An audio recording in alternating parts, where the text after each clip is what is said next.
अस्सलाम वालेकुम friends, this is Pathan Nazim and welcome to hello learning academy. Friends, इस video में हम कर्नाटक टीटी के लिए गुज़िश्ता इम्तहानात में पूछे गए उर्दू मजमून के 10 सवालात वजाहत के साथ देखेंगे। जैसे कि आप सब जानते हैं कि कर्नाटक टीटी का एग्ज़ाम शेड्यूल आ चुका है और आपका इम्तिहान 7 दिसंबर 2025 को कंडक्ट किया जाएगा। इसी को मद्देनज़र रखते हुए हेलो लर्निंग एकेडमी पर न्यू बैच स्टार्ट की गई, जिसमें आपको डेली वीडियो लेक्चर्स मिलेंगे, पीडीएफ नोट्स आपको अवेलेबल किए जाएंगे, एमसीक्यू सीरीज़ दिए जाएंगे। तो फ्रेंड्स, एक पेपर की फ़ीस 499 है और अगर आप दोनों पेपर ज्वाइन करते हो तो 799 इसकी फ़ीस है। अगर आप इंटरेस्टेड हो तो नीचे दिए गए नंबर पर कांटेक्ट कीजिए और कोर्स को ज्वाइन कीजिए। तो वक्त को ज़ाया ना करते हुए चलते हम क्वेश्चंस की तरफ। क्वेश्चन है, वादी वाहवा दोनों लफ्ज़ों में ख़त कशीदा हुर्फ की मुनासिबत से दर्ज झेल में से कौन सा मुतबादिल दुरुस्त होगा? नंबर 1, यहाँ पर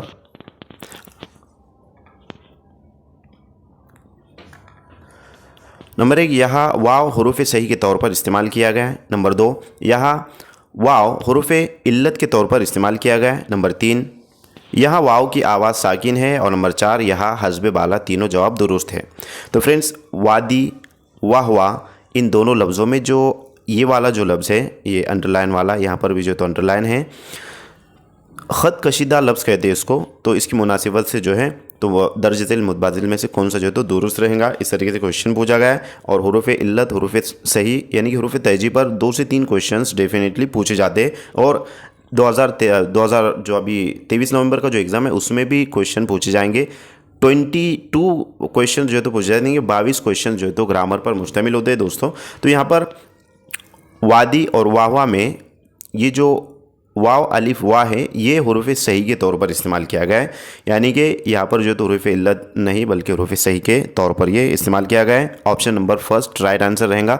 नेक्स्ट क्वेश्चन की तरफ चलते हैं। अगला सवाल है कि ना वाकिफ़, नाकाम, ना अहल इन अल्फाज में ना क्या कहलाता है? ये जो स्टार्टिंग में जो ना आ रहा है, यहाँ पर वाकिफ़ में ना आ रहा है जिससे ना वाकिफ़ बन जा रहा है। काम में जो है तो ना आ रहा है तो नाकाम हो जा रहा है। ना अहल यानी कि कोई जो तो अहलियत ही नहीं उसकी ना अहल कहेंगे। तो इसमें जो ना आ रहा है वो क्या कहलाता है? नंबर 1 है साबिका, नंबर 2 है लाहिका, नंबर 3 है मुरक्कब और नंबर 4 है मुफर्रद। तो फ्रेंड्स, साबिका यानी पहले आने वाले जो अल्फाज है उसको साबिका कहते हैं और यहाँ पर जो ना आया है ये साबिका है। लाहिका जो आखिरी में जो अल्फाज आते हैं उसको लाहिकी कहा जाता है। मुरक्कब यानी कि दो जुमले जिसके ज़रिए जो तो मिलते हैं उसको मुरक्कब जुमला कहते हैं। एक से ज़्यादा जो जुमले होते हैं उसको मुरक्कब कहेंगे। और मुफर्रद यानी सिंगल। उसके बाद है नेक्स्ट क्वेश्चन है कि फूलों की भीनी भीनी खुशबू से बाग महक रहा है। अब यहाँ पर जो भीनी भीनी है ये जो है तो ख़त कशीदा लफ्ज़ है। तो ख़त कशीदा अल्फाज की मुनासिबत से सही मुतबादिल मुंतखब कीजिए। तो भीनी भीनी यहाँ पर लिहाजा ख़त कशीदा है।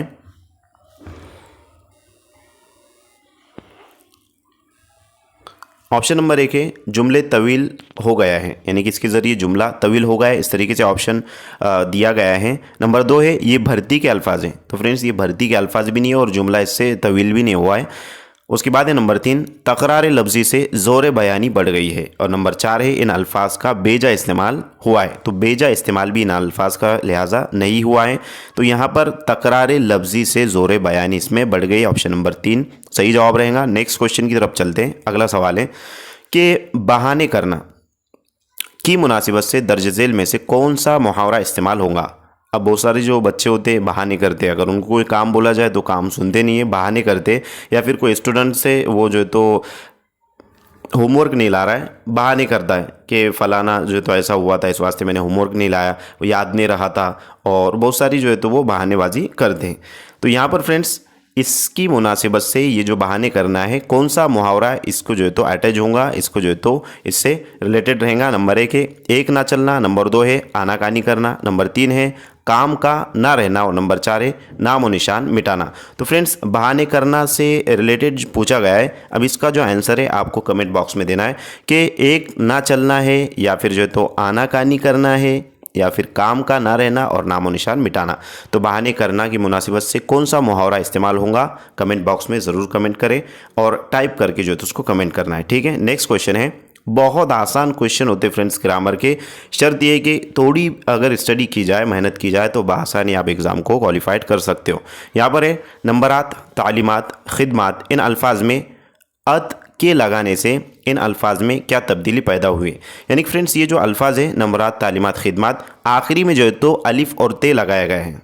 अलिफ और ते लगाने से जो है तो कौन सी चेंजेस इसमें हुआ है, क्या चेंजेस हुए, क्या तब्दीली हुई है।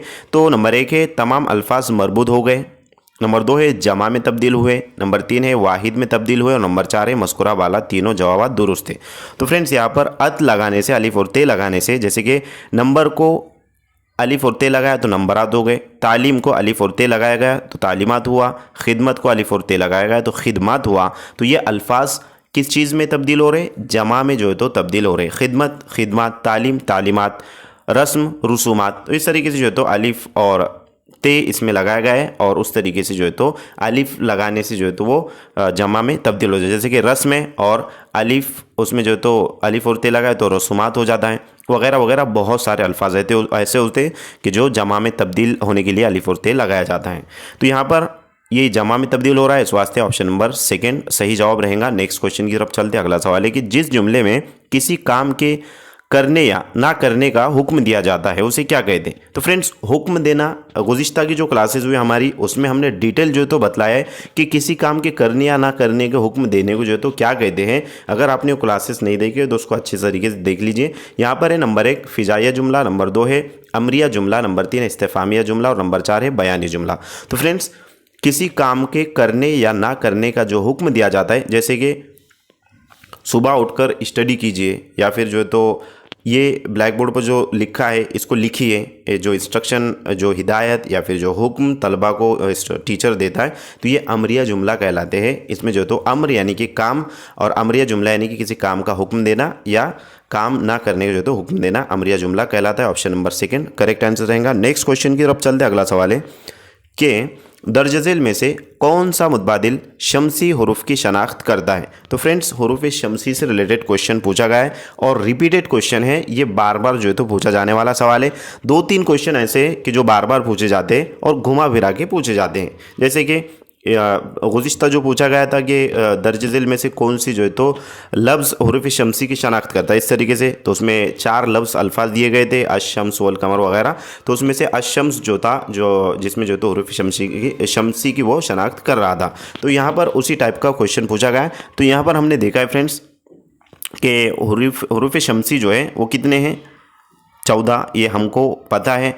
और इन 14 अल्फाज में से लिहाजा कौन सा जो है तो ग्रुप है कि जो हुरूफ शमसी की शनाख्त करेंगे। आसान है, ये 14 जो अल्फाज है, और सॉरी 14 जो हर्फ है, आपको ये 14 हर्फ याद कर लेना है और याद करने के बाद आप बआसानी जो है तो उसको फाइंड कर सकते हो। एक नंबर यहाँ पर आपका ज़ाया नहीं होगा, कटेगा नहीं, क्योंकि एक एक नंबर हमारे लिए बहुत ही अहमियत का हामिल होता है। उनसे जाकर के जो है तो हम देख सकते हैं, ऐसे स्टूडेंट्स को पूछ सकते हैं उनको कि जिनका 1 मार्क से जो है तो टीटी के एग्ज़ाम वो डिस्क्वालीफाइड हो जाते हैं। तो अहमियत होती है हर एक मार्क की, इस वास्ते ऐसा आसान समझकर हमको इसको छोड़ नहीं देना है। ये 14 हर्फ याद कर लेना है। हुरूफ शमसी का जो जैसा भी क्वेश्चन आएगा इसके ऊपर वो हमारे हाथ से जो है तो जाना नहीं चाहिए। खैर, तो यहाँ पर है नंबर 1 अलिफ बे जीम और हा, नंबर 2 है गैन फा काफ काफ, नंबर 3 है मीम दाल वाव या और नंबर 4 है शीन सौद जौद और तौ।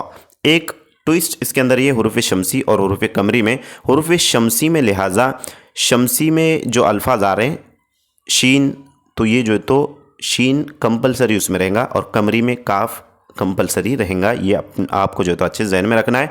तो यहाँ पर लिहाजा हम इसका डिटेल एक्सप्लेनेशन देखेंगे कि किस तरीके से जो तो हुरूफ शमसी के 14 हर्फ है और इसमें से कौन से जो तो हर्फ सही शनाख्त कर रहा है हुरूफ शमसी रिलेटेड। तो यहाँ पर है हुरूफ शमसी 14 है, ता सा दाल दाल रा जा सीन शीन सौद जौद तौजा लाम नून। तो ये 14 हर्फ है। मिसाल है अशम्स, इस तरीके से लाम की आवाज़ नहीं, शीन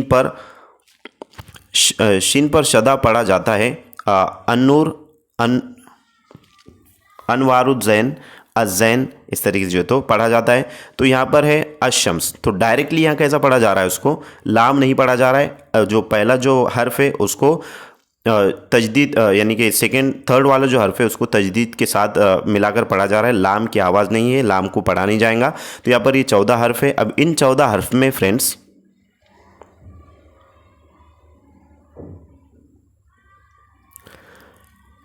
ये वाला जो क्वेश्चन है इसमें कौन से जो है तो हर्फ आ रहे हैं, तो यहाँ पर अलिफ बे जीम हाँ आ रहा है क्या यहाँ पर, तो इसमें अलिफ बे जीम हाँ यहाँ पर है नहीं। उसके बाद है गैन फा काफ काफ, सेकंड वाला जो ऑप्शन है वो भी जो है तो इसके अंदर नहीं है। नंबर 3 है मीम दाल वाव या सॉरी हा या, तो इसमें हा भी नहीं है, मीम दाल भी नहीं है।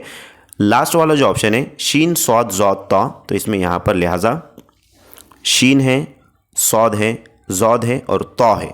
इस तरीके से आपको याद करना है। ताउसा दाल जाल राजा सीन शीन सौद जौद तौजा लाम और नून, ये हुरूफ शमसी कहलाते हैं। नेक्स्ट क्वेश्चन की तरफ चलते हैं। अगला सवाल है कि दो जुमलों को जोड़ने के लिए जो हर्फ अत्फ के इस्तेमाल किया जाता है उसे क्या कहते हैं, यानी कि जो के कहते हैं दरमियान में, तो वो उसको क्या कहा जाएगा। हुर्फ अत्फ है काकी के वगैरह। नंबर 1 है काफ़े अत्फ, नंबर 2 है काफ़े बयानिया, नंबर 3 है काफ़े आइलानिया और नंबर 4 है काफ़े नून। तो फ्रेंड्स दो जुमलों को जोड़ने के लिए जो हुर्फ अत्फ का इस्तेमाल किया जाता है उसको लिहाजा काफ़े बयानिया कहेंगे। ऑप्शन नंबर 2 सही जवाब रहेगा। नेक्स्ट क्वेश्चन की तरफ चलते हैं। अगला सवाल है कि टाइगर की क़यादत और फैसले, टाइगर की क़यादत और फैसले में वो बात थी जिस बात का मुखालिफ भी इकरार कर ले। ख़त कशीदा बयान कर ख़त कशीदा बयान के लिए दर्ज झेल में से कौन सा मुहावरा इस्तेमाल करेंगे। मुहावरा कहावत है, इस पर भी क्वेश्चन पूछा जाता है। नंबर 1 है पांसा पलटना, नंबर 2 है सरफराज करना, नंबर 3 है जादू वो जो सर चढ़कर बोले और नंबर 4 है धज्जियाँ उड़ाना। तो फ्रेंड्स टाइगर की क़यादत और फैसले में वो बात थी जिस बात का मुखालिफ भी इकरार कर ले।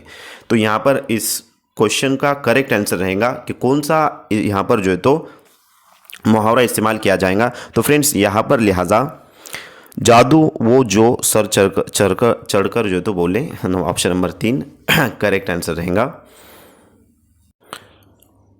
नेक्स्ट क्वेश्चन की तरफ बढ़ते। अगला सवाल है कि तेरी ताकत नमूना खुदरत इलाही है, इस जुमले की किस्म पहचानिए। तेरी ताकत नमूना खुदरत इलाही है, ये जो जुमला है इसकी किस्म पहचाना है। तो जुमले की अक़साम में मुफर्रद जुमला रहेगा या मुरक्कब जुमला रहेगा, मखलूत जुमला रहेगा या अमरिया जुमला रहेगा। तो फ्रेंड्स यहाँ पर तेरी ताकत नमूना खुदरत इलाही है, ये जो जुमला है लिहाजा मुफर्रद जुमला है, क्योंकि यहाँ पर जो है तो दो जुमले नहीं बल्कि सिंगल जुमला इस्तेमाल किया गया है। तो यहाँ पर मुफर्रद जुमला रहेगा। और मुरक्कब जुमला जो है तो जिसमें दो चीज़ें यानी कि दो जुमले आपस में जब रब्त हो, यानी कि दो जुमले एक दूसरे से कनेक्टेड हो और दो जुमले एक जुमले में जो है तो दो बातें समझ में आए, उसको जो है तो कहा जाएगा मुरक्कब जुमला। और मखलूत जुमला 2 से 3 बातें जिसमें जो है तो मौजूद होती है। और अमरिया जुमला जैसे कि हुक्म के लिए हमने अभी देखा है कि किसी बात का हुक्म उसमें किया जाए तो अमरिया जुमला कहते हैं। तो इस तरीके से यहाँ पर मुफर्रद जुमला रहेगा। मैं उम्मीद करता हूँ कि आपको तमाम